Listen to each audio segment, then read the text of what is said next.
Bonjour à toutes et à tous et bienvenue pour cette nouvelle vidéo de... On descend la caméra parce qu'on n'a pas envie de se faire choper par les flics en train de se filmer.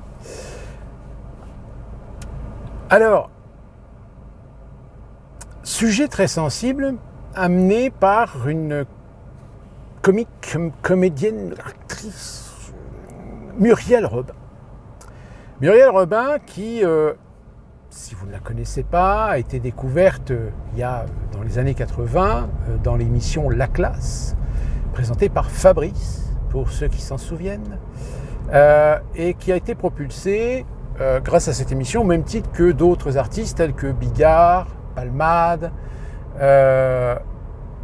certains autres un peu moins, qui ont un petit peu moins eu de succès, ou aussi je crois que le professeur Rollin ou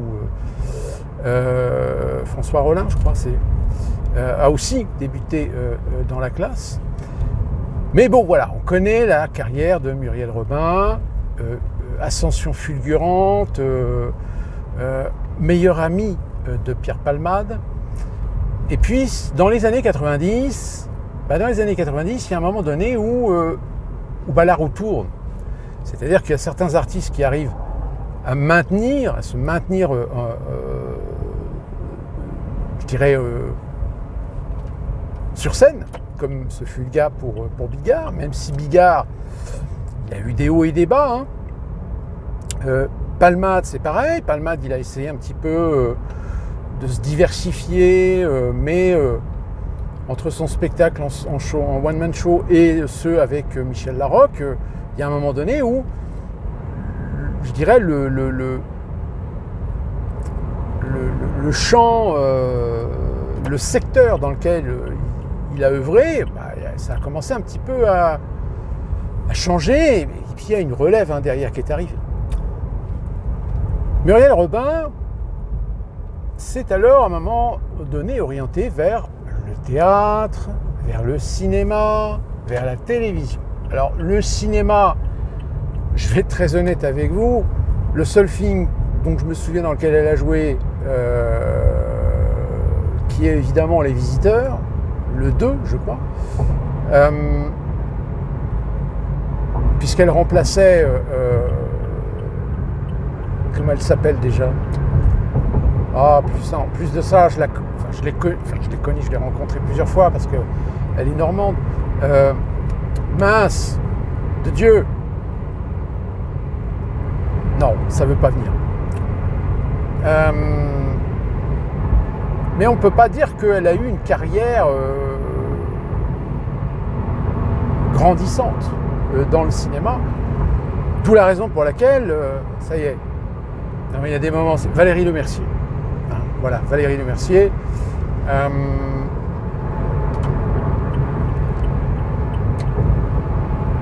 Oui, je disais donc la télévision, où elle a été beaucoup plus présente dans des téléfilms, où là, en effet, peut-être qu'il y a certains rôles où elle a été avec une bonne prestation, une bonne critique, etc. Mais le problème de Muriel Robin, c'est qu'elle a eu quand même une carrière en dents de scie. En grande partie parce que, en plus de ça, elle a eu des problèmes personnels, tant dans son identité que dans son identité de genre. Et elle réapparaît de temps en temps. Évidemment, les médias sont intéressés à elle suite à l'affaire Palmade, puisque c'était quand même une de ses amies proches dans le métier.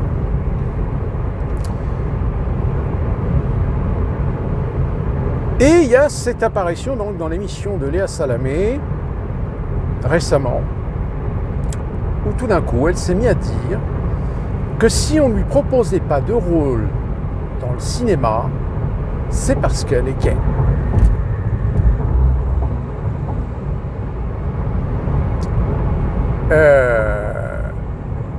Alors, soulever la question du fait, est-ce que dans le cinéma français, il y a une forme d'homophobie ? Alors, je vais vous calmer tout de suite en vous disant oui. Comme il y a de l'homophobie partout. vous trouverez toujours dans n'importe quelle entreprise, dans n'importe quel secteur, des gens qui sont plus ou moins homophobes. Des gens qui, n'ont rien contre les homosexuels, mais par contre, leur relation, la façon dont ils côtoient les homosexuels, on sent bien qu'il y a une gêne. Mais sur les réseaux sociaux, très rapidement, on s'est posé la question, des gens se sont posé la question et se sont dit, mais ok, peut-être qu'en effet, on lui propose pas de rôle parce qu'elle est gay, parce qu'elle est lesbienne. Mais il y a quand même des gens qui doutent. Alors moi, je vais vous raconter une anecdote personnelle. Dans le métier que j'avais en France, j'ai eu l'occasion de rencontrer pas mal de réalisateurs, réalisatrices, acteurs, actrices français, etc. De par mon métier, on était en contact lorsqu'il y avait des avant-premières, donc ils venaient souvent en cabine pour discuter, pour voir, etc. Et il y a deux personnalités, je ne vous donnerai pas les noms parce que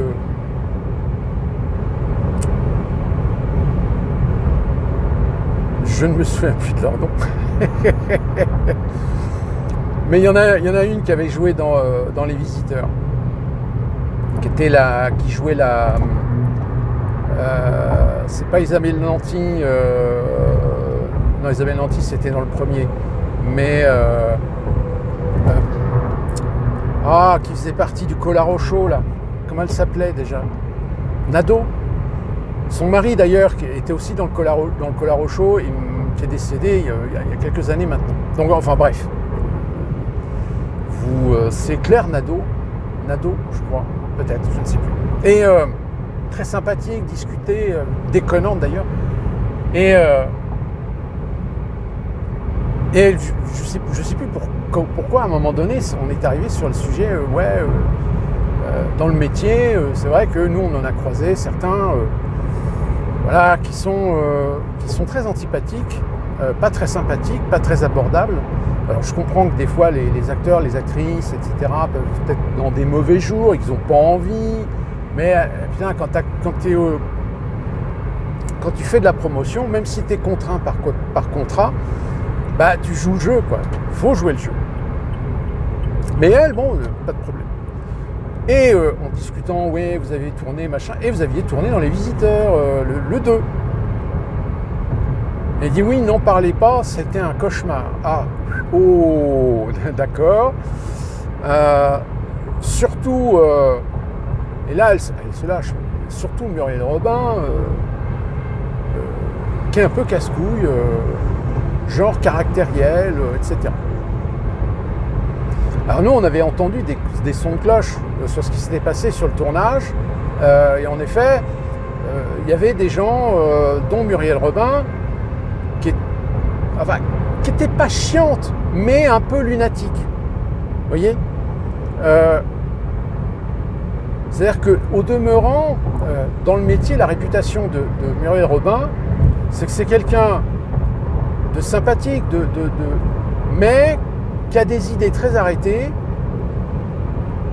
Et du fait que de ces idées très arrêtées, elle a parfois une fâcheuse tendance à partir un petit peu en vrille assez rapidement. Et d'ailleurs, c'est ce qui s'était passé déjà sur le plateau de On n'est pas couché de Ruquier à l'époque, où je ne sais plus si c'est Zemmour ou...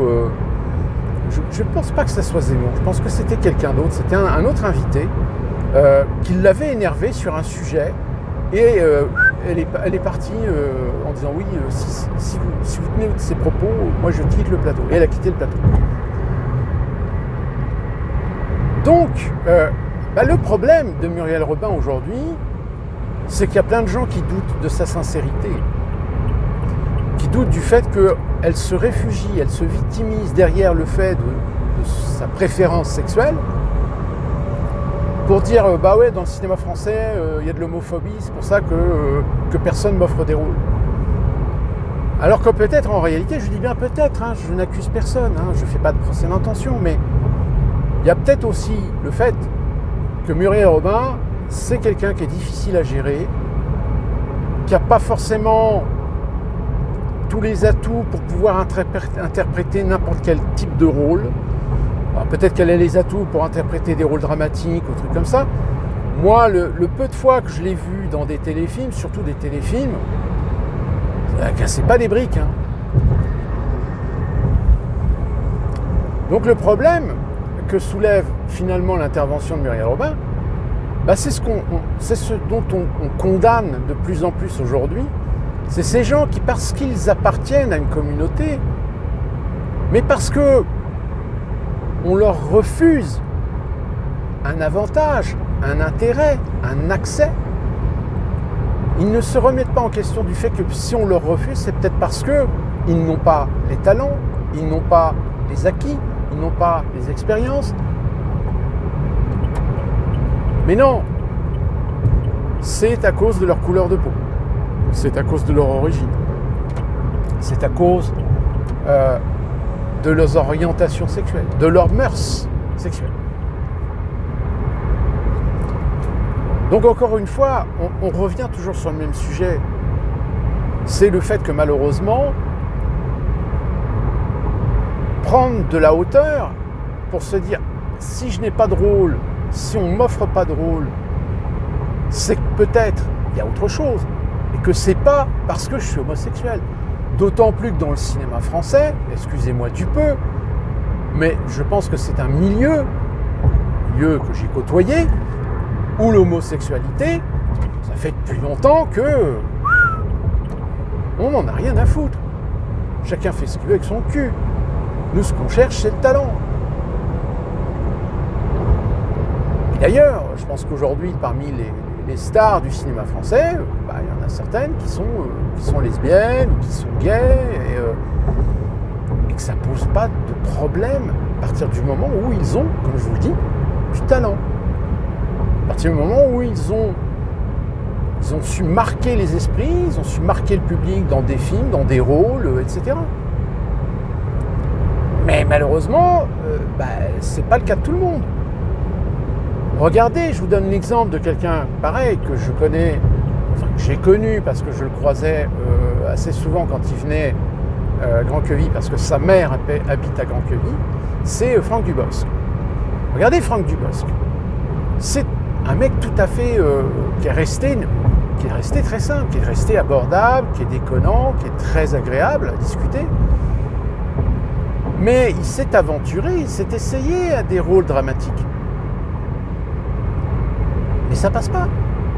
Même avec toute la meilleure volonté du monde, il n'arrive pas à construire ces personnages. Alors peut-être aussi, il a le malheur de tomber sur des metteurs en scène qui font pas non plus le taf pour l'aider à se trouver, à s'exercer, à être dans des rôles plus dramatiques, etc. Ou alors peut-être parce que le public, malheureusement, le public lui colle cette étiquette de comique trop sur le dos. C'est comme Danny Boone, c'est pareil. Danny Boone, pourtant, il a fait des rôles dramatiques, hein. Il a joué dans des films dramatiques. Mais aujourd'hui, promouvoir un film avec Danny Boone, forcément, pour le grand public, Danny Boone, c'est la rigolade, c'est de la comédie. Bon, après, on ne parle pas du succès, parce que c'est vrai que là, j'ai vu le dernier film qu'il a fait, jouer la carte du fait qu'en effet, il rejoue avec son acolyte d'Echti, avec Gad Merad, sauf que le problème, c'est que le scénario du film est complètement bidon, quoi. C'est ça. Puis même leur personnage, on sent que Gad Merad, il n'arrive pas à trouver le personnage, donc il fait un truc assez caricatural. Puis Danny Boone, il surjoue. Alors, il surjoue par rapport à un personnage qui, en effet, a cette particularité, mais des fois, c'est un peu trop. Contrairement à d'autres acteurs ou actrices qui avaient cette étiquette collée un petit peu sur la peau, je pense par exemple justement à celle dont je cherchais le nom tout à l'heure, qui est Valérie Lemercier, pareil, que j'ai rencontrée, charmante, et putain, une nana intelligente en plus. elle avait cette étiquette collée à la peau de comique. C'est la nana qui fait rire. En plus, à l'époque, elle avait quand même, il faut admettre, un physique un petit peu atypique.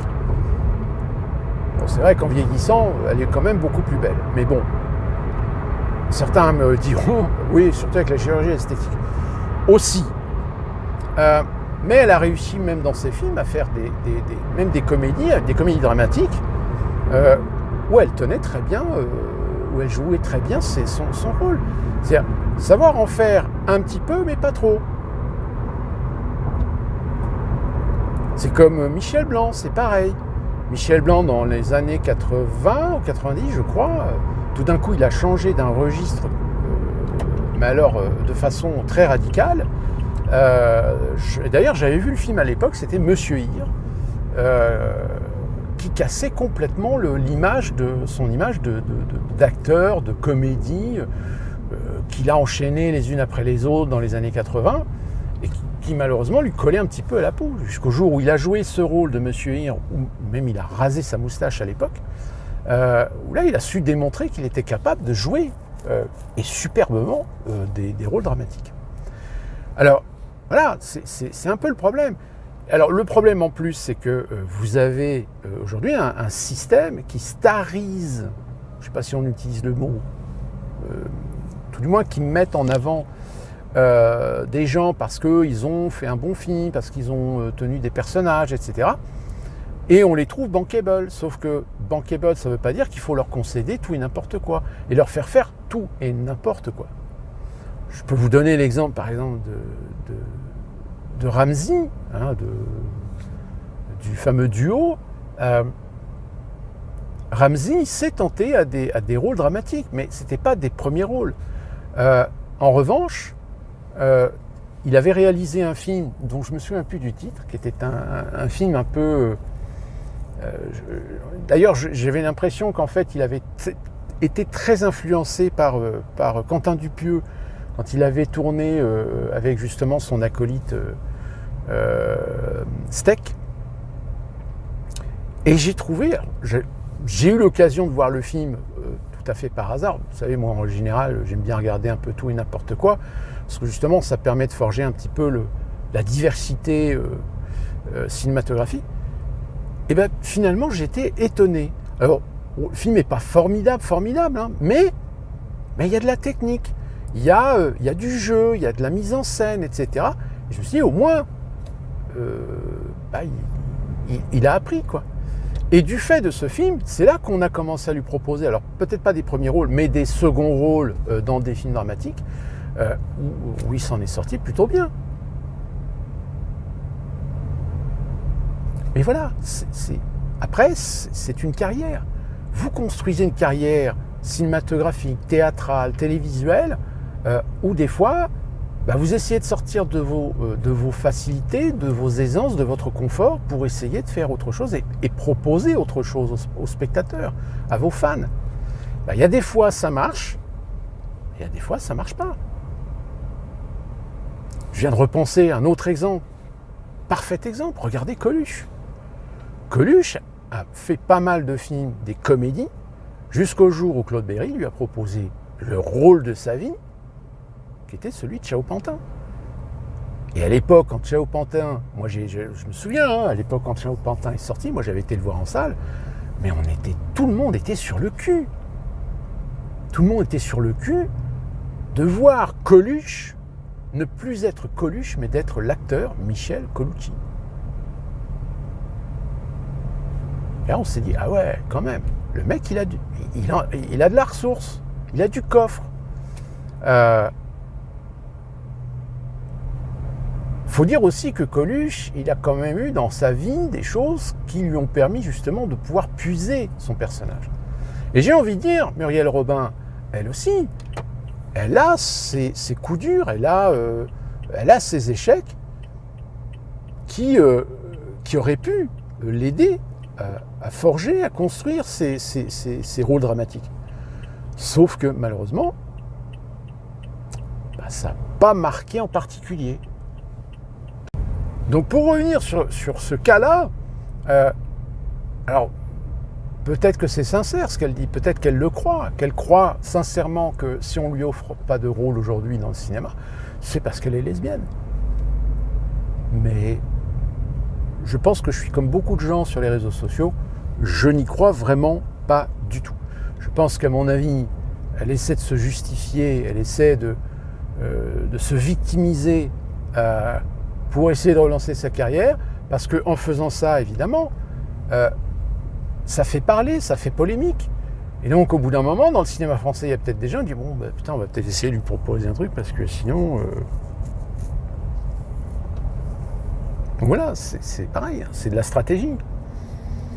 Mais voilà, encore une fois de plus, ça peut éventuellement avoir la conséquence de rajouter un argument de poids à la déformation de la vérité.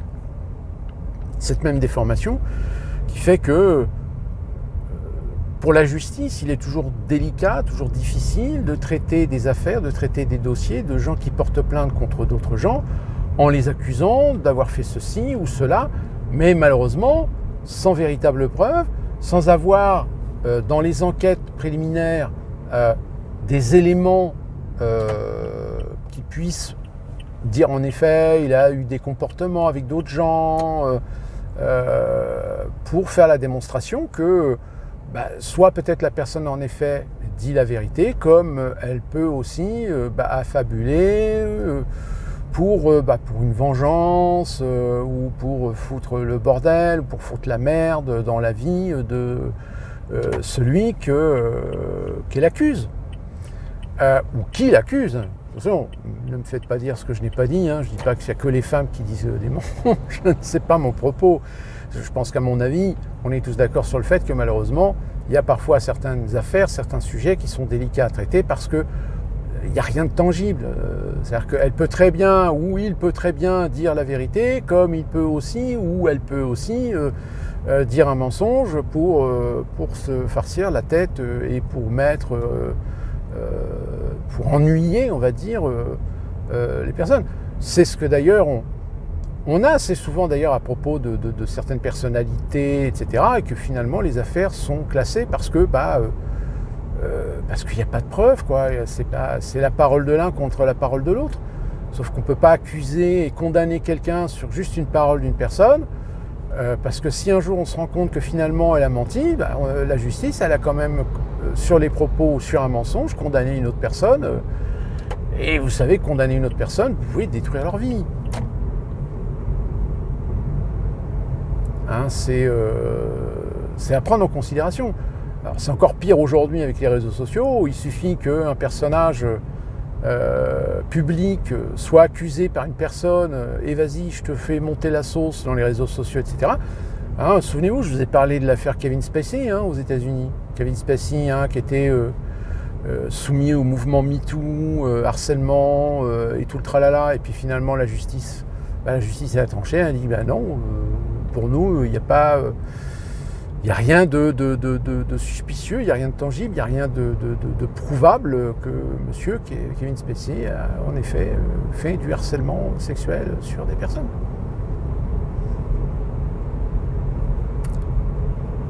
Donc voilà, c'est malheureux à dire, mais je pense que le fait que le caractère ou la personnalité d'une star, à un moment donné, où il se tire une réputation qui fait que le jour où il leur arrive quelque chose, alors à tort ou à raison, ça passe un peu inaperçu, ou ça passe un petit peu à côté, ou ça passe à l'ouest, tout simplement parce que on se dit ouais, mais enfin bon, il se plaint de ceci, mais bon, dans le passé, on sait qu'il a été comme ci, il a fait ça, il a dit ça, etc. C'est comme, je vais terminer là-dessus, c'est comme Cluzet, François Cluzet, vous vous souvenez, il y a quelques mois, qui nous a fait sa tirade contre les non-vaccinés, les anti-vax et tout le tralala. Là, il est repassé récemment dans cet avou et il s'est excusé. Il s'est excusé en disant, oui, vous savez, au moment de votre émission, j'étais en train d'arrêter de fumer, donc j'étais un petit peu sur les nerfs.